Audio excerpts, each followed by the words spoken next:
GPS on it? No. Does it have a compass on it? Does it have an accelerometer on it? No.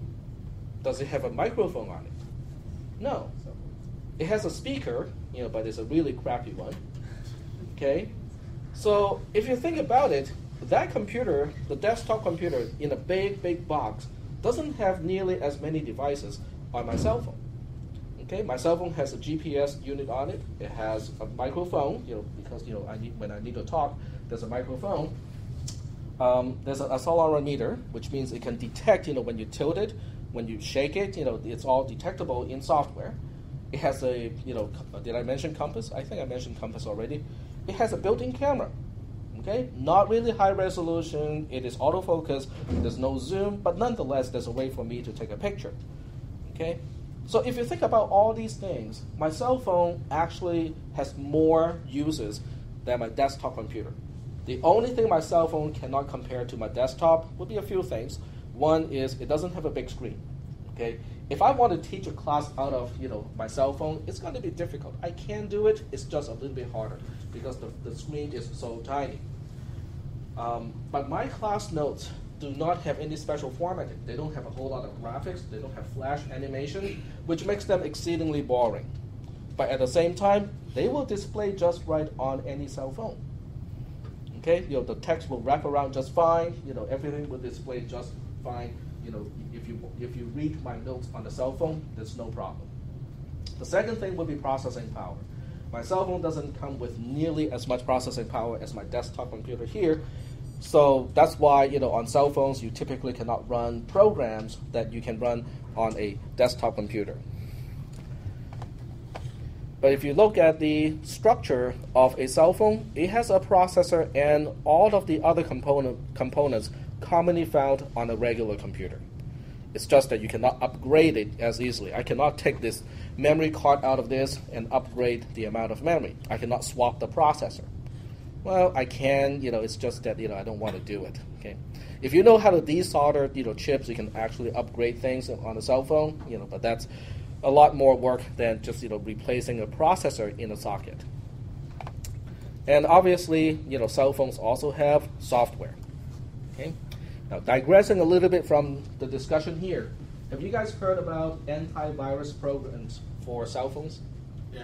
Yep, they're here now. It's only natural. I mean, it's inevitable, because when your cell phones run an operating system, and you can install applications, and you can read email, you can do all these different things, there's a chance they can infect it, just like your desktop computer can be infected. Okay, and if your cell phone can be infected, it needs protection against the viruses, the worms, and whatnot. And now we have antivirus software for cell phones. Okay, and that's just going to be the way it goes. Sooner or later, your car will have antivirus software. And I'm not kidding. Okay, we'll continue to read. Okay, the next paragraph talks about a EconoBox car. Okay, so we are talking about, let's say, a Corolla or a Hyundai Elantra, or even what is the smallest version of the smallest car from Hyundai? Toyota Yaris. Even the Yaris, yes. The Yaris will have multiple computers. Not just one, but multiple computers. The first one, that is mandatory, this one has to be in a car, is the ECU, the engine control unit. The engine control unit is what? Guess what? It's a computer. Okay, it's a computer. It runs a specialized program, and it doesn't have a keyboard. It does not have a screen. What are the inputs to an ECU, to an engine control unit? Data from sensors. Data from different sensors, like temperature sensors of your engine block, whether you have enough, motor oil, oil pressure sensor, probably a NOx sensor, probably the sensor from the oxygen sensors, probably the mass airflow, MAF sensor. Basically to measure how much air is moving, into the engine block, and a few other things. Okay, what are the outputs from the ECU? What do you think the ECU is going to control? What is it controlling? Mixture. the mixture. So it will have to control the injectors. Okay, it has to control the pulse. How much fuel to inject into the manifold. What other things do you think the ECU has to control? Ignition timing. Okay, when do you think the spark has to happen? Because it can change that time to either get more power, or it can minimize pain, or it can improve fuel economy. You cannot get everything at the same time, but at least the processor can make a decision to try to optimize for whatever you want it to optimize for. But it is a computer, nonetheless. It's just a specialized computer. What about another computer on your car? Okay, I think ABS is it mandatory now? Every car has to have ABS. I think it is mandatory now to have ABS, and dynamic control or traction control is going to be next. It will be required on every single car, including the low-end, the low-cost cars. The ABS has its own processor. Okay, what are the inputs to the anti-lock brake computer? Okay, how about the pressure? How hard you are pressing on the brake pedal. Okay. What about the rotation of the wheels? Okay, that's another input. It can possibly have many other types of input, but the rotation of the wheels is definitely one of the inputs. What about the output from the anti-lock brakes? What happens when you engage ABS? Your wheels keep spinning. Your wheel will keep spinning, but you will also feel the pulsing on your brake pedal. Because what happens is when you press on the brakes really, really hard, the brake calipers will basically pinch on the disc really hard, and it is enough to lock the wheels. In other words, your wheels will stop rotating, but your car is sliding. What is bad about that? You have no control. You have no control, exactly. So the job of the anti-lock brake system is to make sure that you will still be slowing down, they're still braking, but at the same time, your wheels will still be rotating. And it does it by releasing the pressure and then reapplying, releasing again, reapplying again, to the point that to you, it seems like it's just pulsing like that. You can actually feel the pulses when your ABS engages. Okay? Does it shorten the distance of stopping? It does a little bit. Okay, not a whole lot. Okay, but it does. But okay, so here comes a situation. Okay, it's an emergency. You have a blind turn, and out of the blind turn, are obstacles. Okay, on one side is a cliff. On the other side, would be a big piece of rock. Without anti-lock brakes, you have no control. You'll be off the cliff. With ABS, at least you can steer and say, okay, I'll just run into that rock because the airbag will probably save me from, like major injury instead of falling off the cliff. And that's why ABS is useful. Okay? But nonetheless, your ABS is a computer. The ABS control system is a computer. You just don't see the screen. You just don't see a keyboard coming with that computer. Okay? Now this class, as I move away from the era of Furbies, I think fewer and fewer people will know what is a Furby. Does anyone know what is a Furby in this class? Oh wow, so many. I'm surprised. Because it is a product of what? The 90s? Yeah. Yep. Okay. Now how do I know that a Furby has a processor? I have never owned one. I have never taken one apart. But how do I know a Furby has a computer in it? It can talk. Okay, what else can it do? Yes? It gives an output for certain inputs. It gives an output for certain inputs. Yes. What happens when you have... Go ahead. It has a motion sensor. Okay. Well, those are all good indicators that it has some sort of control system.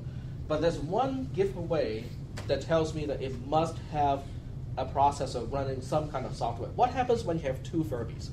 They talk to each other. They can talk to each other. They can teach each other new vocabulary.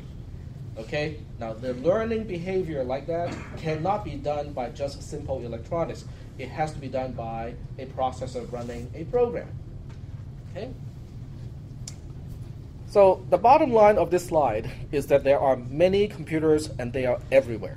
Okay? They're not just desktop or laptop computers. They're not just your cell phones. they go everything. You can go from, let's say, a carrier, a nuclear powered carrier, all the way down to little gadgets. They can all be powered by some sort of processor, and this will only be extending in the near future because the cost of a processor is really low these days. Okay, can anyone kind of guess how much you have to pay to get a processor, assuming the peripherals are all done, just for the processor, the RAM, the ROM, and all the necessity to run a program? How much do you think you have to pay for that? Just take a guess. 20? 20? Any other guesses? 50? Well, think about how much a Furby costs. Okay?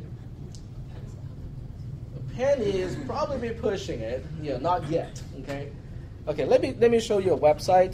This is what I usually do with this class. I kind of digress a little bit here, but I do want to make sure that people understand when you are talking about software development, you're not always talking about Word, Excel, those desktop programs.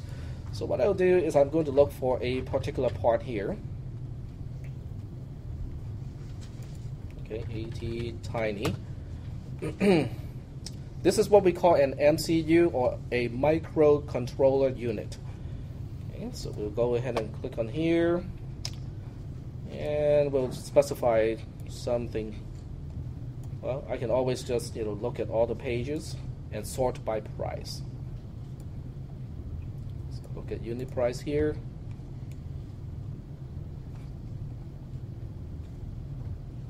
Oh, Click the arrow. yeah, click the arrow here. So I want to sort ascending. Okay.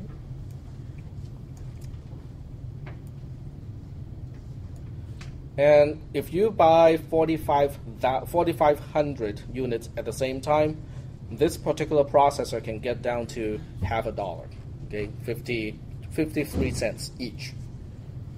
Okay, I wouldn't call this a penny, as somebody suggested, but it's still inexpensive. How many of these processors can you buy if you just skip one Starbucks coffee? A few. Right? Not a whole lot, but a few. Okay. And these are programmable things. I mean, if you look at the data sheet, okay, I can click on the price, and it will show me, how much memory it has.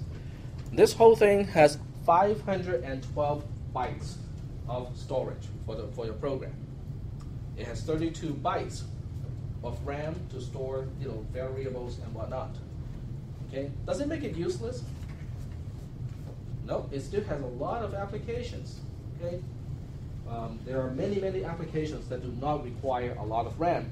Now, when you program something like this, you cannot use C or Visual Basic or something like that. You will probably have to resort to assembly language to program these things. But they do come in very handy. They have their applications. Okay, can you guys think of an application where you can put a processor into something that seemingly, well, what is the whole point of putting a processor into that thing? What about a wrench? Would it be useful to put a processor of some kind into a wrench? Why would you put a processor into a wrench? Okay, you can measure the torque. Okay, now if you can measure the torque, then you can pre-program the thing to give you an audible feedback when it has reached a particular torque. Okay, and that can be useful. Okay, you can make it so that it sounds, a different tone depending on whether the torque is below what you want or it is above what you want. So think about this in a shop. Okay, when you're in a shop, and you are training new employees, they don't know really how hard to turn the wrench. You can pre-program these things and tell your staff and say, okay, turn this wrench until it emits this tone, or it confirms with an LED or something like that. Yep. There was a show I saw where